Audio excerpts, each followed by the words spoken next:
তো আজকে আমরা বানাবো হচ্ছে ফুলকপির পাকোড়া। এর জন্য আমরা দিয়ে দিব আদা ফুলকপির মধ্যে, তারপরে ধনিয়ার গুঁড়া দিব, তারপরে জিরার গুঁড়া, এরপর একটু মরিচের গুঁড়া, লবণ, তারপর সয়া সস, তারপর টমেটো সস, একটু সরিষার তেল আর একটু ময়দা দিয়ে দিব এটা ক্রিসপিনেসের জন্য।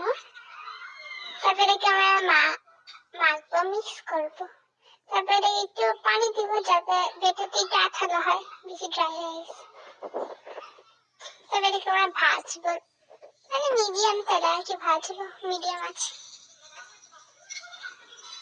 দেখতে পাচ্ছেন আমি কিভাবে ভাজছি।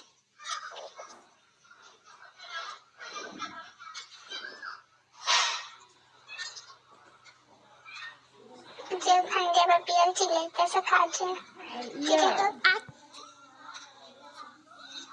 বললাম না যেভাবে একটু ভেজে নেবেন,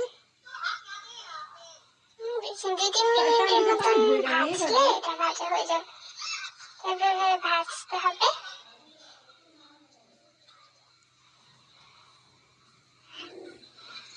তো আমার ভাজা শেষ, আমি এখন এগুলোকে উঠিয়ে নিচ্ছি। একটা কাগজের মধ্যে আর উঠিয়ে নিব। খেতে কিন্তু দারুণ, মাশাআল্লাহ অনেক মজা হয়েছে। সস দিয়ে